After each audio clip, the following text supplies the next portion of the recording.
Assalamualaikum warahmatullahi wabarakatuh. Perkenalkan, nama saya Aulia Salsibila Sakanti dari Prodi S1 Keperawatan kelas B. Saya di sini akan mewawancarai teman saya sendiri, yaitu Mutiara Alia Rizkia. Saya akan mewawancarai 11 pola Gordon. Yang pertama adalah pola persepsi dan pemeliharaan kesehatan. Pertanyaan yang pertama yaitu bagaimana kondisi Mbak Mutiara hari ini? Apakah sehat atau sedang merasa kurang enak badan, Kak? Alhamdulillah sehat, Kak. Alhamdulillah. Mbak Mutiara punya penyakit bawaan atau keturunan dari keluarga gitu, Kak? Untuk penyakit bawaan tidak ada. Alhamdulillah. Kira-kira Mbak Mutiara sering untuk melakukan cek kesehatan seperti mengecek tekanan darah secara rutin atau cek gula darah atau kolesterol gitu, Kak? Untuk kegiatan seperti itu saya jarang melakukannya. Kalau boleh tahu, kira-kira tipsnya Kakak tuh apa ya, Kak, untuk menjaga kesehatannya Kakak? Makan teratur, tidur yang cukup, dan rajin minum air putih. Itu sih menurut saya. Oke, baik. Pola yang selanjutnya adalah pola nutrisi metabolik. Kira-kira untuk porsi makan kamu Tiara itu berapa ya, Kak, satu hari itu?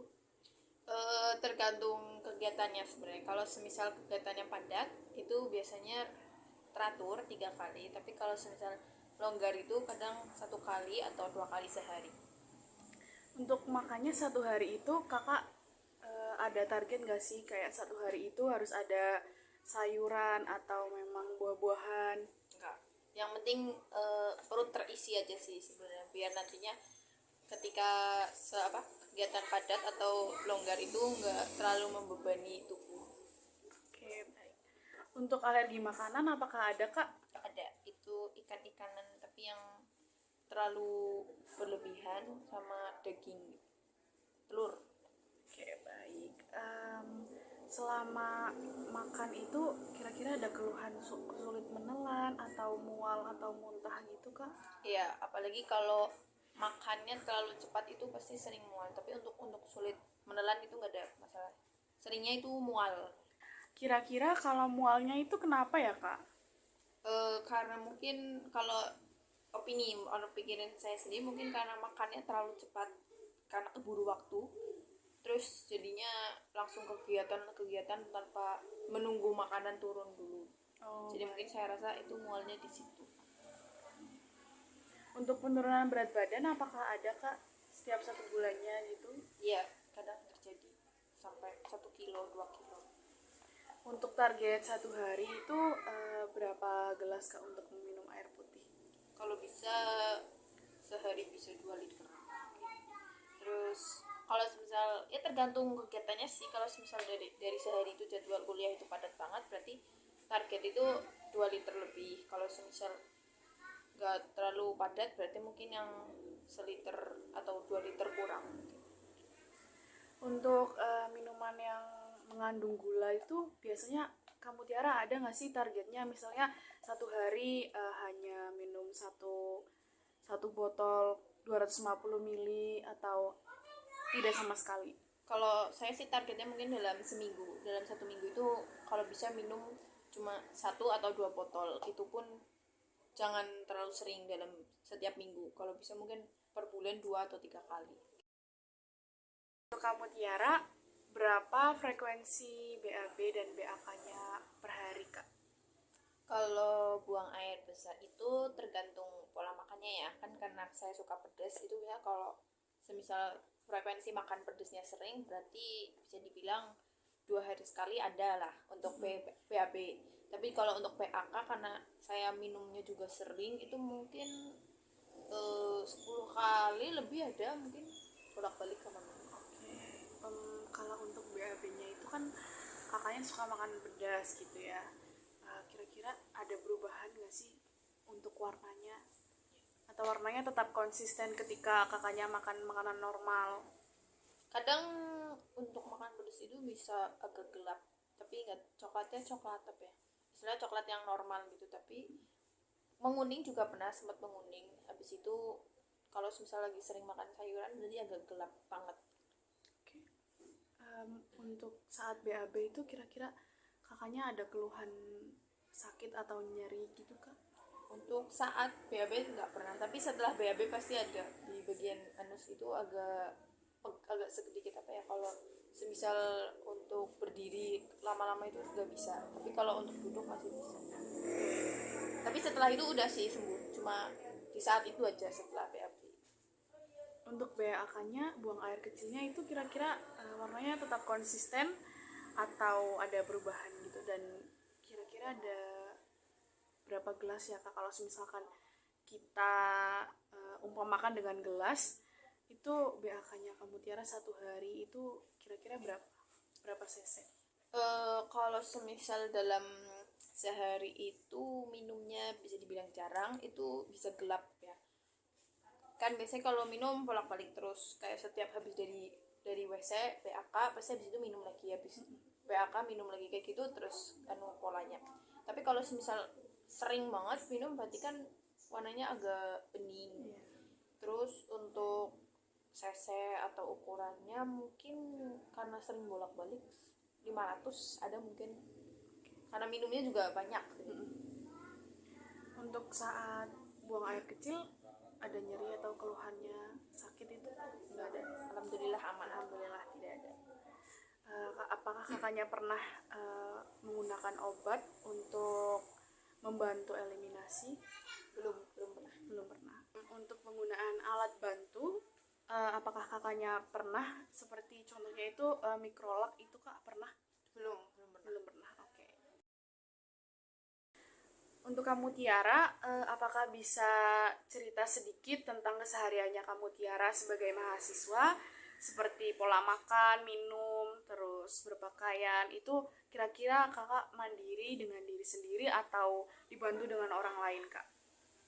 Kalau untuk makanan sendiri itu tergantung, misal di pagi itu belum ada makanan, berarti kemungkinan kan makannya nanti siang, itu pun sesuai kebutuhan. Misal kadang mood juga sih, tergantung mood, kayak aduh pengen sarapan nggak ya, kalau nggak pengen ya udah di skip dulu, nanti kita makan pas siangnya. Kalau enggak, makan pagi juga pernah, siang juga makan, malam juga makan. Sebenarnya tergantung mood sih, kembali lagi ke moodnya. Terus untuk aktivitas sehari-hari ya berangkat kuliah biasa. Terus untuk berpakaian udah pakai sendiri, udah nggak dibantu sama orang tua ataupun orang lain. Oke, baik, berarti normal ya kak. Kalau untuk sedang beraktivitas gitu, kamu Tiara kadang merasa nyeri di dada atau kadang ngerasa sesak nafas gitu nggak kak? Kalau sesak nafas palingan karena naik ke tangga gitu ya, naik tangga pasti sesak nafas. Tapi kalau untuk nyeri di dada pernah, cuma habis itu nggak berlangsung lama, mungkin kayak sepersekian detik. Oke. Pola yang selanjutnya adalah pola istirahat dan tidur. Kira-kira kalau saya boleh tahu ya kak, kamu Tiara tuh tidurnya jam berapa ya kak? Dan bangunnya kira-kira jam berapa kak biasanya setiap hari?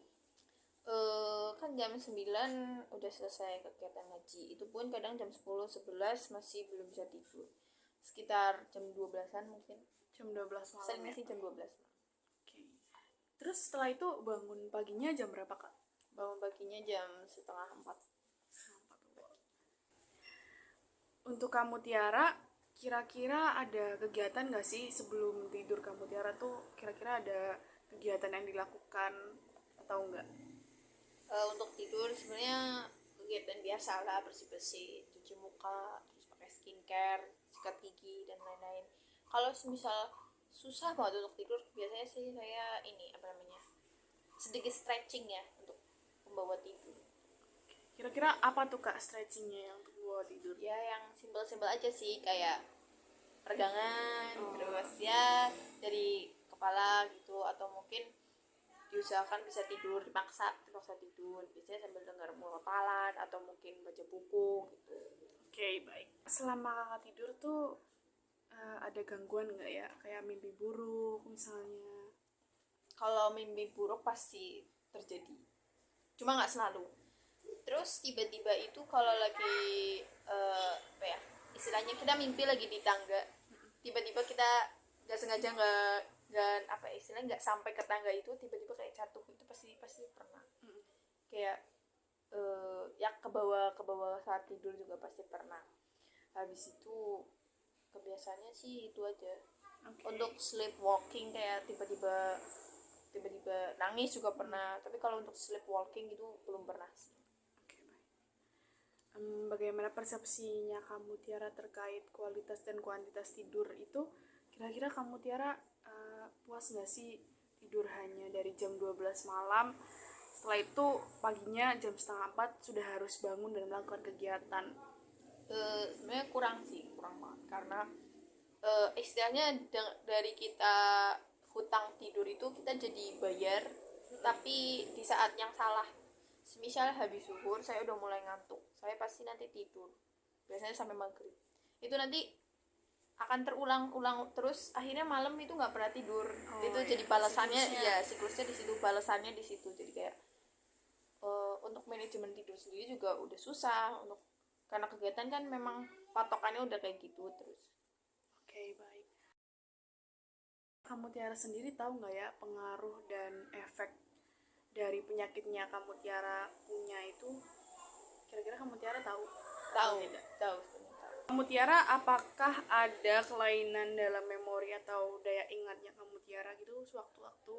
Ya, suka bisa dibilang pelupa sih sebenarnya kalau misal kurang memprioritaskan, misal kayak disuruh ibu ambil jemuran gitu, kan kita nggak ingat karena kita mungkin ke distract juga ya, lagi HP-an atau mungkin lagi ngerjain sesuatu. Terus juga mungkin pas itu lagi kurang fokus, jadi kayak cuma jawab iya tapi nggak dijalanin, akhirnya nanti lupa, dan itu tuh nggak dianggap sebagai prioritas gitu loh. Kayak oh ya nanti habis ini mau ini gitu, jadi kayak yang di pikiran tuh yang lain, malah cuma jawab iya tapi sebenarnya agak lupa gitu. Lupa. Oke. Apakah kamu Tiara bersedia untuk mendeskripsikan diri kamu Tiara sedikit kepada teman-teman saya? Perkenalkan, nama saya Mutiara Rizkia, saya lahir di Banyumas 27 September 2003. Kira-kira karakternya kamu Tiara itu bagaimana ya Kak? Karakter, kalau menurut saya sendiri sih saya anaknya agak pemalas ya, maksudnya kayak mudian gitu. Jadi kalau misal niat itu niat banget, tapi kalau misal malas banget. Itu karakter saya. Saya bukan yang sensian, itu enggak, tergantung orangnya sebenarnya. Kalau misal kita baru kenal terus udah merujuk ke hal-hal yang bikin sensitif, itu saya marah, saya nggak suka. Tapi untuk pertemanan itu saya istilahnya terima-terima aja sebenarnya. Oke, baik. Pola selanjutnya adalah pola coping stress. Selama ini merasakan kecemasan atau stres gitu nggak Kak? Kecemasan itu enggak sih, kalau kecemasan enggak. Overthinking pasti ya, kalau kecemasan enggak. Tapi kalau stres itu sebenarnya merasa, cuma kayak apa ya, udahlah jalanin aja, mungkin emang udah jalannya seperti itu, jadi kayak stresnya tetap dirasa, cuma tetap dijalanin aja, tetap dinikmatin. Kira-kira tuh penyebabnya apa ya Kak? Kadang ya karena tugas juga, mungkin karena stres. Ya tugas sih sebenarnya, seringnya tugas stresnya. Oke. Kira-kira kalau kamu Tiara sedang stres itu, kamu Tiara tuh ngapain ya Kak untuk kamu Tiara ngilangin stresnya? Sebenarnya sih simple, sebenarnya cuma kayak rebahan aja gitu, nanti lupa dan tidur gitu, udah stresnya udah hilang aja gitu. Berarti itu berhasil dan membantu ya Kak kalau kamu Tiara rebahan gitu ketika kamu Tiara sedang merasakan stres. Kira-kira kalau kamu Tiara sedang merasakan stres, kamu Tiara apakah punya support system gitu? Wah, untuk support system diri saya sendiri. Oke, baik. Dan orang tua sih. Oke. Untuk penggunaan obat, apakah kamu Tiara pernah menggunakan obat ketika kamu Tiara merasakan stres? Enggak sih. Kalau obat itu jarang, karena bingung obat apa yang harus diminum, jadi nggak tahu juga. Oke, baik. Pola selanjutnya adalah pola peran dan hubungan. Kamu Tiara, kalau saya boleh tahu, kamu Tiara berkomunikasi sehari-hari di rumah itu menggunakan bahasa apa ya Kak? Bahasa Indonesia sih paling sering. Bahasa Inggris itu pun kalau sama ibu, terus bahasa Jawa itu pun kalau sama orang tua juga kadang pakai bahasa Jawa sih, bahasa Jawa yang kecil-kecilan gitu, ngapak-ngapak gitu. Oke. Kamu Tiara di rumah itu tinggal bersama siapa aja ya kak? Ya, saya tinggal bersama keluarga saya, yaitu ibu, bapak, terus kakak kedua, kakak ipar, sama keponakan. Oke. Kamu Tiara aktif nggak sih di kegiatan masyarakat di sekitar rumahnya kamu Tiara? Jujur enggak sih, enggak terlalu yang dikenal, cuma untuk kegiatan Karang Taruna atau semacamnya itu jarang di sini, jadi kayak kurang aktif sih sebenarnya. Tapi kalau untuk urusan semisal ada yang keseripahan, ada yang meninggal, atau mungkin bantu-bantu acara nikahan atau mungkin sunatan gitu, masih ada koordinasinya. Kadang Oke. dimintain tolong juga sih. Untuk interaksi berarti masih aktif ya kak sebenarnya, tapi tidak terlalu sering. Iya, frekuensinya. Untuk kepuasan dalam menjalin hubungan dan melakukan tanggung jawab itu, kira-kira kamu Tiara merasakan kepuasan gak sih di sekitar rumahnya kamu Tiara? Kepuasan itu masih ya, kalau istilahnya kalau membantu orang pasti udah merasa puas gitu. Terus ya udah sih, kepuasannya tercapai sih, tercapai. Oke. Pola yang selanjutnya adalah pola reproduksi seksual. Kalau boleh tahu, kamu Tiara managenya itu kapan ya kak? Pertama kali haid dalam hidupnya kamu Tiara, umur berapa dan kapan? Kalau nggak salah umur 14 menuju 15, seingat saya kelas 8 menuju kelas 9, itu sekitar umur segitu. Oke, untuk pola menstruasinya kamu Tiara sendiri itu bagaimana ya kak? Nggak menentu sih sebenarnya. Kalau semisal stres banget itu bisa sebulan nggak haid, ataupun pola makan juga. Pola makan semisal pola makannya lagi sering-seringnya, lagi rajin-rajinnya itu awal bulan atau pertengahan udah jadi udah keluar. Tapi terus kalau semisal pola makannya kurang bisa akhir tapi gabung sama bulan yang lain gitu. Jadi kadang hitungannya bingung, kadang hitungannya ini antara gabung sama bulan lain atau memang bulan ini dan bulan ini beda sih. Oke, berarti kurang teratur ya kak ya. Pola selanjutnya adalah pola nilai dan keyakinan. Menurut kamu Tiara, seberapa penting sih ibadah itu? Ibadah itu penting ya, karena ibadah itu kan nantinya sebagai tolak ukur kita kepada Tuhan gitu. Semisal kita sudah dikasih nyawa kok, tapi kita tidak taat kepadanya, kita tidak tunduk kepadanya gitu, tidak menjalankan syariat-syariatnya gitu.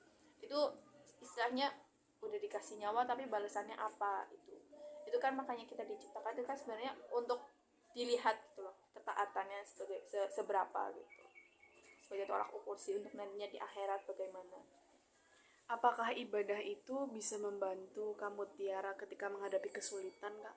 Ya bisa, justru dengan ibadah dan usaha itulah, kalau istilahnya beriringan, itu jalannya beriringan, itu nanti justru lebih memudahkan kita. Bagaimana nanti kita berserah diri, gimana nanti kita percaya gitu, kalau misal karena ibadah itulah gitu. Oke. Kamu Tiara apakah pernah dirawat inap di rumah sakit kak? Ya pernah. Untuk ibadahnya kamu Tiara selama kamu Tiara dirawat inap di rumah sakit itu bagaimana kak? Seingat saya sih pas itu saya lagi berhalangan ya, dan itu pun penyakit DB kan 5 hari seminggu tuh pas gitu loh. Jadi awal masuk rumah sakit ternyata lagi kena haid juga, akhirnya di situ saya nggak ibadah, nggak menjalankan sholat.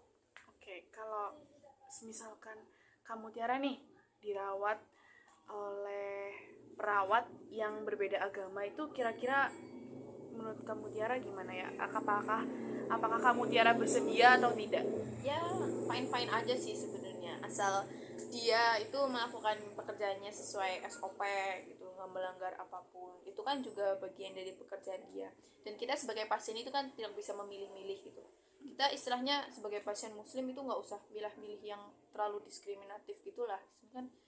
Orang itu kan pekerjaannya emang seperti itu, sekalipun agamanya mau Islam, Hindu ataupun yang lain-lain, itu emang sudah kewajibannya dia melakukan hal seperti itu. Oke, baik. Sekian video wawancara dari saya. Terima kasih kamu Tiara sudah bersedia menjadi narasumber saya. Terima kasih. Wassalamualaikum warahmatullahi wabarakatuh.